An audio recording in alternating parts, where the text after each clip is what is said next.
Today's video is going to be on adding and subtracting whole numbers. I'm going to show you 4 examples with some pretty small numbers just to talk to you about the process of adding and subtracting, but also to remind you of estimating and how that looks when you are solving a problem. At the end of this lesson, you will do some practice problems with Mrs. Higbee, and then you will do some on your own.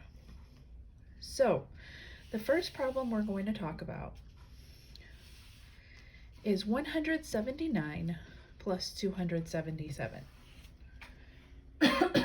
Pardon me. So what I always tell students to do is before you find the real answer, find your estimate. Okay, and remember, estimating is 2 steps. You round to the whole number, to the nearest highest place value in common, and then you perform the operation. So for this problem, it's adding. So I'm looking here and I see that both of these numbers go to the hundredths place. So I'm going to round to the hundredths. So if I'm looking here, rounding to the hundredths place, I want to look next door. Okay, remember the rule is 5 or more, let it score. 4 or less, let it rest. Okay, so if I look here next door, this 7 is more than 4. So that means that this 1 becomes a 2 because 179 is much closer to 200 than it is to 100. Because if I put it on a number line like this, if 100 is here and 200 is here, the very middle part would be 150 and 179 would come somewhere there. So that is much closer to 200. So I'm going to round this to 200. All right, same thing over here. I'm rounding to the hundredths place because that's the highest place in common. Well, if I look next door, this is also more than 4. So that means that this number needs to go up. So 277 rounds to 300. Okay, again, if I do a number line and I'm looking at 200, so it's be either closer to 200 or to 300. Well, the middle point would be 250. 277 is about right here. So that is closer to 300. So that's my estimate or my rounding. Once I round, then I perform the operation. So this is an adding problem. So 200 plus 300 is 500. Now I can see that both of these add-ins rounded up. So that means that 500 is going to be close to my real answer, but this is an overestimate. So that means that 500 is too much. So it's close to 500, but not up to 500. Okay, so now that my estimating is done, I am going to add. Well, remember in our base 10 number system, we make groups of 10. And if I have a group of 10, I carry that over into my next place value.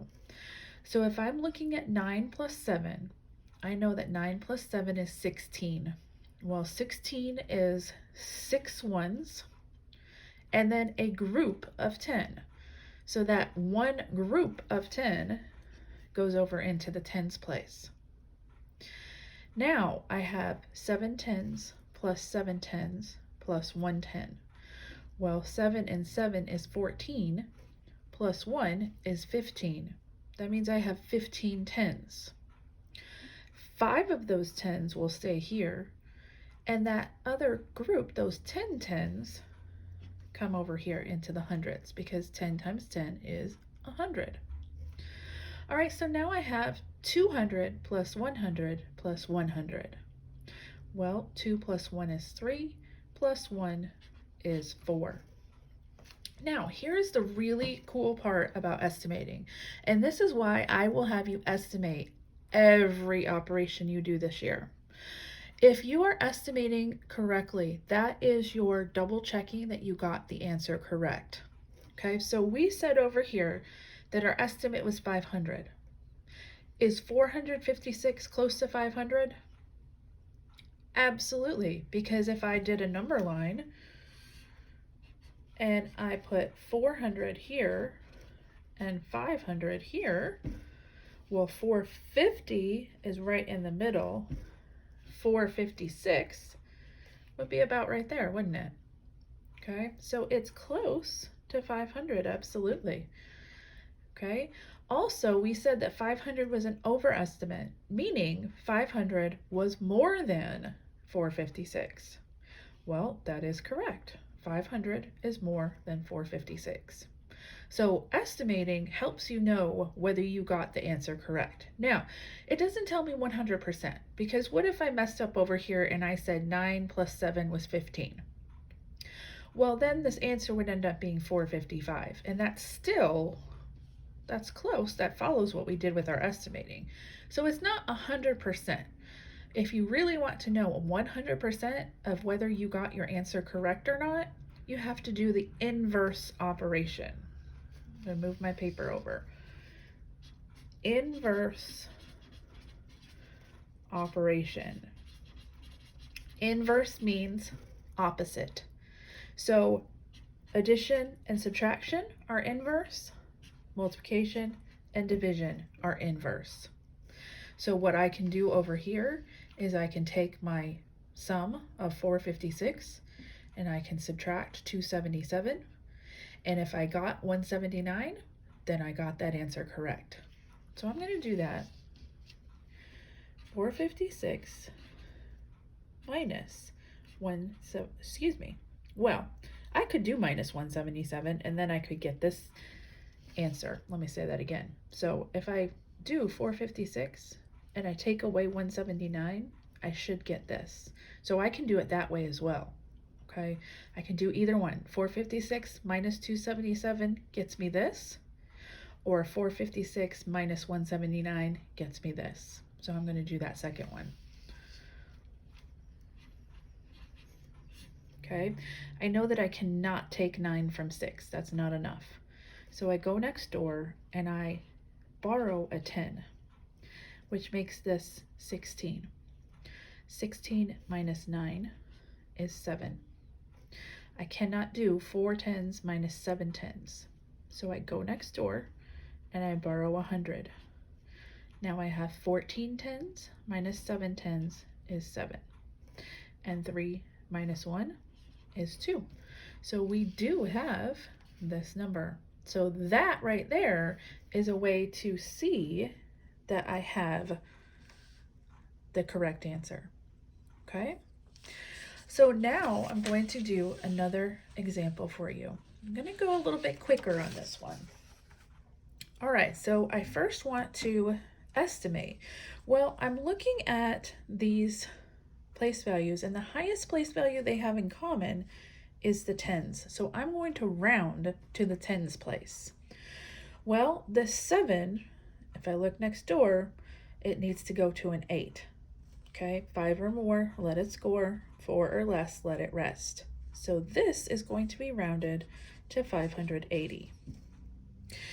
94, if I look next door, this is a 4 or less, so that's going to stay the same. So that would be a 90. And now I add them together. Okay, well, I know that 8 and 9 is 17, and I carry my 1. So that would be a 6. Well, this is kind of hard to tell whether it's an under or an overestimate, because this one went up 4. Okay, 576 to 580. This one actually went down 4. So that is very interesting. I want you to see what happens when we actually add these together. Okay, so I know that 6 plus 4 is 10. So I need to regroup my one group of 10 into the tens place. So 9 plus 7 is 16, plus 1 is 17, and I regroup my 1. 1 and 5 is 6, and look at that. Isn't that interesting? Our real answer is the same as our estimate, and that is because one of those addends went up 1, or went up 4, and the other went down 4. Okay, that doesn't happen often. That just so happens that that happened on that problem. All right, so now we are going to do a couple of subtraction. So we're going to do the same thing. We're going to estimate, and then we're going to find our real answer. Okay, so I'm looking here and I see that these are these both go to the tens place. Okay, so I'm going to round to the tens. Well, if I look next door, this is less than 5, so this is going to stay a 7. Remember, anything above the place value that I'm rounding to stays the same. Anything beyond it on this side is a 0. So this is rounded to 870. With 39, if I look next door, this is a 5 or more. So this rounds to 40. Okay. Now, let's see. This rounded down 2. This rounded up 1. So it'll be interesting to see what the estimate and the real answer are. All right, so I'm subtracting this time. So this is a 0. 7 minus 4 is a 3. And then 8, and there's nothing there. So my estimate is 830. Okay, I suspect that with this being the case, that perhaps this is an underestimate, but we don't know yet because there's more that went down than there are that went up. So I think it's an underestimate. I suspect that it's probably extremely close. All right, so when I'm coming over here, I cannot take 9 from 2. That's impossible. So I'm going to borrow a group of 10 and put it here. Well, 10 plus 2 is 12. So 12 minus 9 is 3. 6 minus 3 is 3. And 8 with nothing is 8. So look how close those two are. That is extremely close. And look at that. I estimated, or I guessed that it would be an underestimate, and I was correct. This 830 is less than 833. Now remember, in order to see if you got your answer correct 100%, you can do the inverse operation, okay? Which means the opposite operation.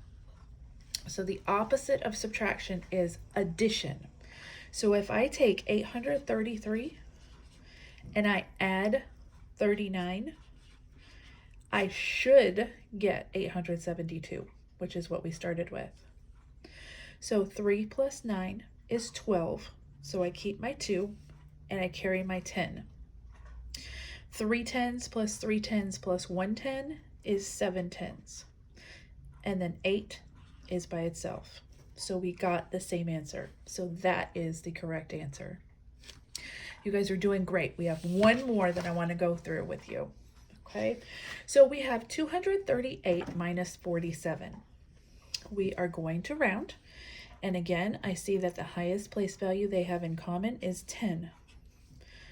So I see that 3, looking next door, this is going to go to a 240.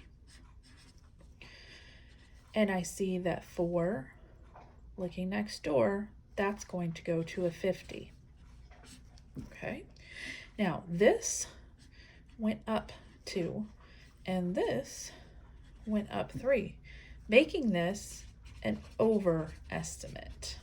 Okay, so if I do 240 minus 50, I can take away one group of 100 to put 10 tens.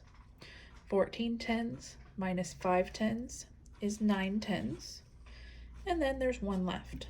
So my overestimate is 190. My real answer needs to be close to 190, but not over. Well, 8 minus 7 is 1. I cannot take away 4 from 3.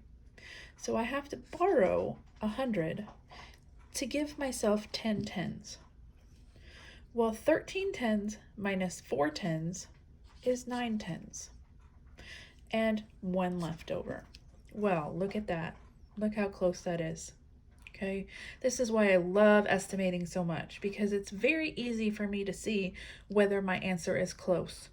If I got an answer that was really far away from 190, or because this is an overestimate, let's say I got an answer of 198, but this was an overestimate, I know that this answer is wrong. And so I need to look at it again. So I will do my inverse operation. So I'm, again, opposite of subtraction is addition. So 191 plus 47. 1 plus 7 is 8. 9 plus 4, 13. Carry my 100. 1 plus 1 is 2. And 238 is what we started with. So that is just a quick review for you of adding and subtracting whole numbers with estimating.